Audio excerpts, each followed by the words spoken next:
the clock signal that drives a lot of the sequential parts in a big digital system doesn't always reach all of these devices at exactly the same time. And this phenomena is what we call a clock skew, and it affects our timing analysis and the maximum frequency we can operate that system at. So let's discuss it in a little bit more detail.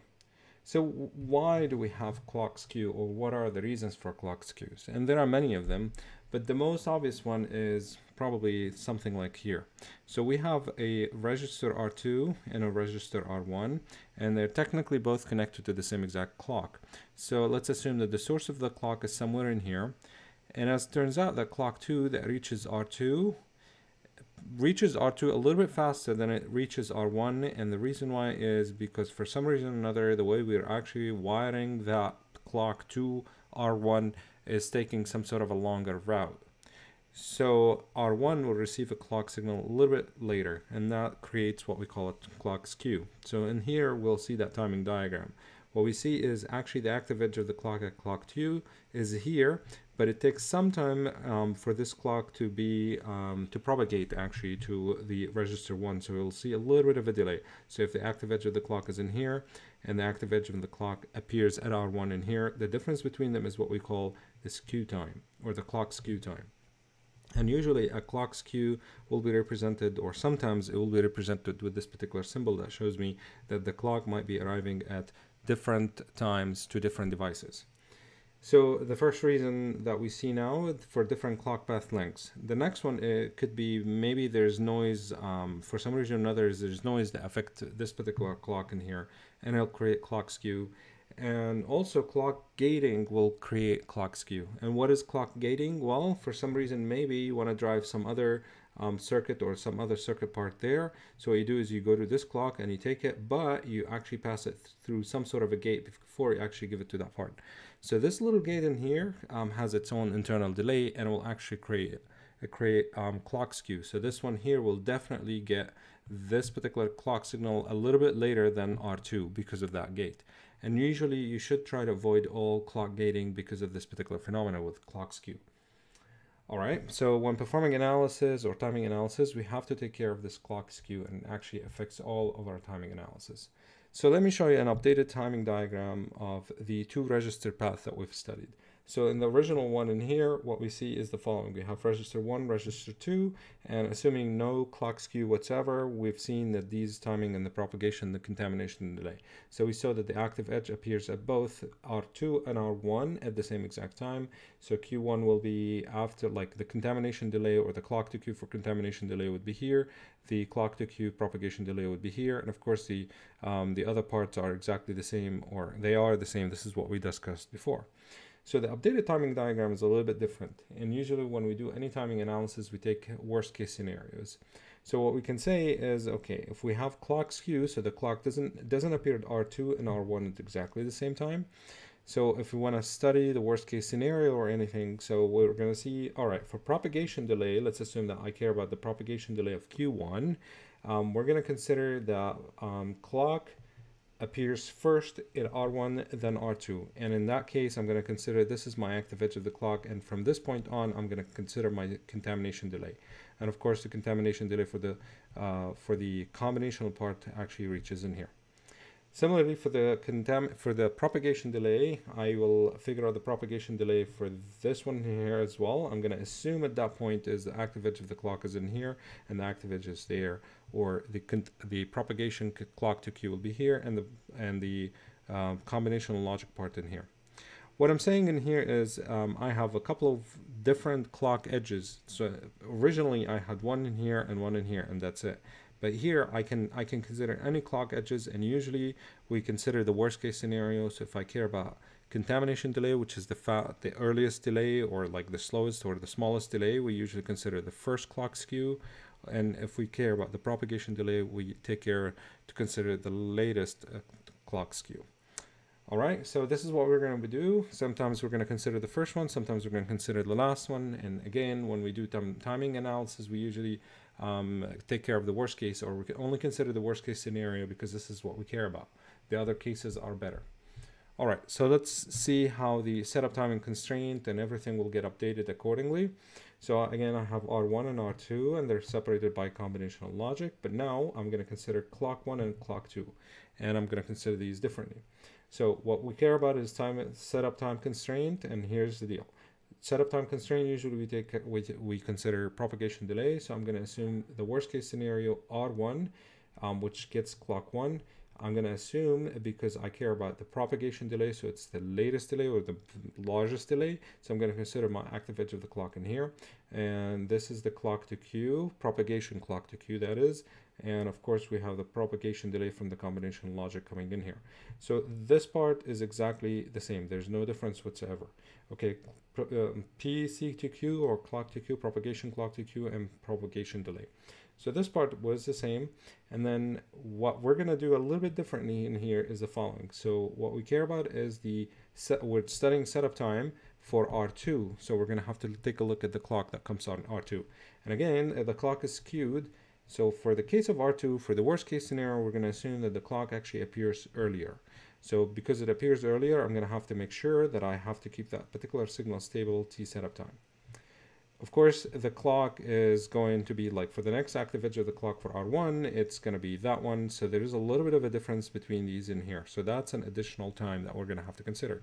And if you take a look at it, it's actually the difference between the latest and the earliest, and that's actually the T skew. So really the new thing in here is clock skew introduce a new term in here, and it will affect my inequality by adding this particular term in here. And you can think about it as the following. It's actually not only adding a term, it's actually adding itself to T setup. So you can think about it as if I'm increasing my setup time.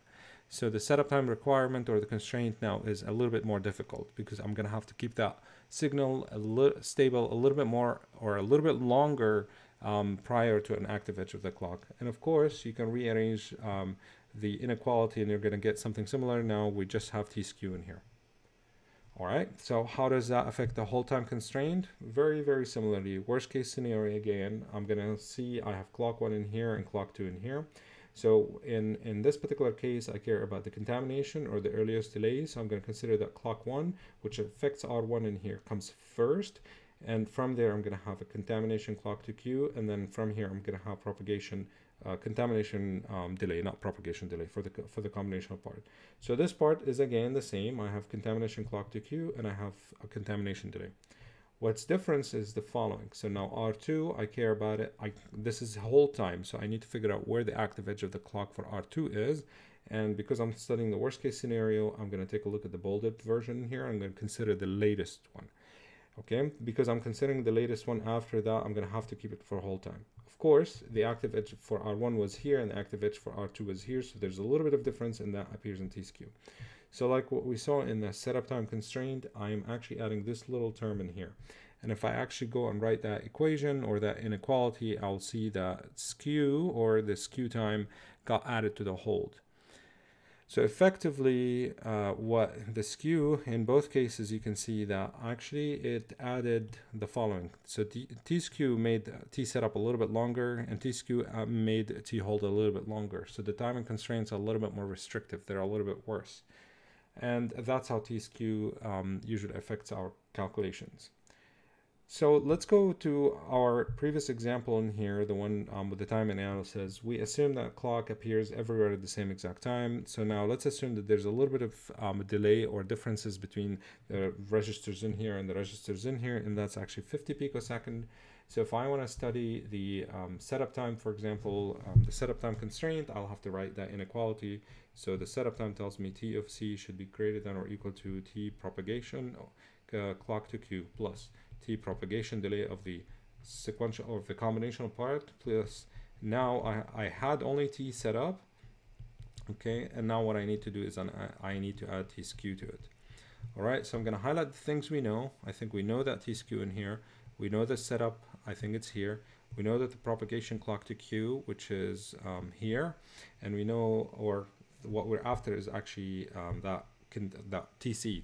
We're after in a setup time constraint, well, after the maximum frequency we can utilize. So what we need to know is we need to figure out what the propagation delay of this particular combinational part. And again, in here, what we care about propagation delay is basically the most critical path, so the worst path or and we found that this one is the one. It's actually because it's passing through 3 different gates. So if I'm actually to substitute these numbers, the propagation to clock to Q was 80 picosecond plus 3 times propagation delay is 40 picosecond plus T setup, which was 50 picosecond, and then another 50 in here for the T skew. So that tells me that TFC should be greater than or equal to 300 picosecond, and of course that tells me that FFC should be less than or equal 3.33 gigahertz. And if you go to the previous example where we actually did not have this particular term, you would see that that frequency in here was about 4 gigahertz. So having a clock skew reduced my maximum frequency I can operate that system at. And this is how significant this is. And this is why we should try to avoid clock skew as much as we can. The same thing goes when we discuss hold time violation. For example, this is what we did for setup time violation. For hold time, what we need to think about is the following. We need T of hold plus T skew, okay, and this here should be greater, or should be actually less than or equal to T contamination clock to Q plus T contamination delay. And again, as we've seen before, this actually is like we have some known terms and some unknown terms, and so let's figure these out. I believe the clock to Q contamination, we have it in here. Let me just unhighlight these here. All right, and let me just use a different color here. Okay, so we're going to do this here. Clock to Q contamination, that's clock to Q contamination. T skew, we have that in here. T hold, we have that in here. Now what we have to do is we have to figure out the contamination delay of this one here, basically the fastest route. And as we've seen before, it's usually this one or maybe this one. They're both basically just going through one gate. So we substitute these numbers, we're going to get 60 plus 50 is less than or equal to 30 plus, I believe it's 1 times 25. That's this 25 in here, and if you combine these numbers, you're going to get 110 is less than or equal to 55, and of course it is not. So the hold time has been violated, and it's actually in this particular case is worse than it used to be, because now my skew added another 50 in here. So it used to be 60, now it's 110 because I added that 50 in here. So how do I correct for that? Well, previously what we did for the correction part is we added a buffer in here and we added a buffer in here. So let's see if that actually helps in this case. So again, I'm just going to do the following. I'm going to rewrite that equation. T hold plus T skew is less than or equal to T contamination clock to Q plus T contamination delay. Again, we have this number, we have this number, we have this number. Now what's new is that in here. So we're going to have to think about the worst case scenario or the shortest path or the fastest way, and it's still here, but now it's passing through 2 gates. So if I'm actually to fit these numbers in here just to make sure that everything actually adds up, so I have 50 plus 60 is less than or equal 30 plus now it's 20 times 25. It's exactly the same as before in here, this equation, okay, but now I added 2 because I have 2 gates instead of 1. So if I calculate that, I will have 110 is less than or equal to 80, and the answer is no. So the hold time is still there, so I still have a hold time violation.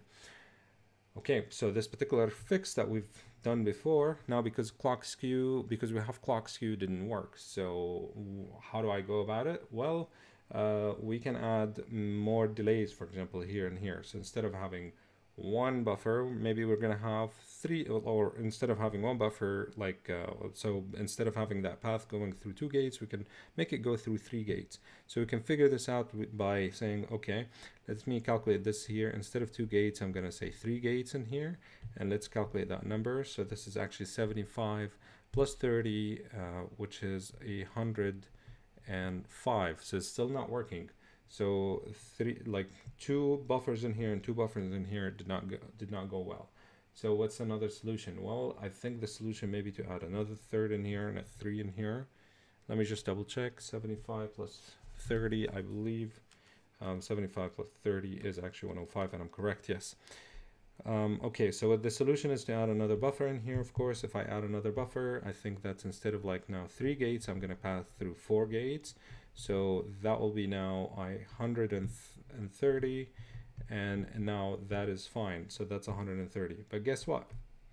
So here I passed now through 4 gates. So this isn't the shortest path anymore. This isn't the contamination delay anymore. The contamination delay now is here. Okay, because this passes through 3 gates. So what we need to do is, of course, because if it's 3 gates, we calculated that with like 2 gates in here and another gate in here, and it didn't work. So that will create another path in here. So the solution is to add another gate, another buffer in here. And of course, if I add another buffer in here, I have 1, 2, 3, and 4. So it's similar to this one here, and I will be fixing the hold time constraint. However, because we fixed the hold time constraint, guess what? My other path for the setup time constraint, now I'm adding, instead of 3 gates, I have now 4 gates. So of course it affects my maximum frequency that I can operate at. And I believe you can calculate that maximum frequency. And now the maximum frequency, I'm just going to write it here. FC has to be less than or equal to maybe 2.94 or something like that. So you need to operate at 2.94 gigahertz. So it even reduced it even further. So look at what T-Skew appeared. So all we did in our analysis is the following. We added 50 picosecond, which is really, really small for our purposes. And that actually affected us in a couple of ways. Initially, it reduced the maximum frequency we can operate at to 3.3, and then we figured out that it actually does not meet the hold time constraint, so we actually had to correct for the time there, and by correcting the time there, we had to add another buffer in the critical path here in red, and that effectively also reduced our maximum frequency to 2.94. So effectively, having T-Skew did a couple of things. It actually, well, did one major thing. So instead of 4 gigahertz, I can operate maximum. I can operate at 2.94 gigahertz. So you should avoid clock skew as much as you can. So how do we usually avoid clock skew? Well, first, you don't gate any clock signals. You use synchronous design, and you usually use whatever clocking resources that you have from your manufacturer, whether it's Intel or Xilinx. They usually have some resources or some clocking specification, and designers usually use these to reduce clock skew. So designers specifically use what we call clock tree, and these clock trees, and in this figure here, I'm showing you an example of what we call an H tree, and it's called H tree because of all these H's that you see in here. So here's a one, here's another one, here's another one in here, and here's another one in here. So what's the purpose of these H tree? Well, these trees actually connect to like the leaves of these trees, like this one in here. Let me just do it with blue. For example, this one here, this one here, this one here, and all these devices at the leaves of this tree, you're going to see they're almost exactly at the same distance from the input clock in here. And that's the purpose of using these trees. So this is actually more of an analog design thing. And so it's designed in such a way that the path is almost in the same, like the PCB or internally to the FPGA or any chip, that they're of equal distance to the main clock. So they receive the clock at the same exact time. Not only this, these clock trees might have buffers like these, and these buffer will compensate for any reduction in current, because you might, like this tree might have several leaves. For example, here I'm driving 4 different devices, and maybe I'll need to boost that signal by adding a little bit of current or something like that. And of course, these buffer will create some delays. So the topic of this clock distribution is really an analog circuit design topic, and it is outside the scope of our course, which focuses only on the digital design. But from our perspective, from a very practical point of view, what I need you to take from here is we need to reduce clock skew, and the way we usually do it is by using resources from the manufacturer of the chip.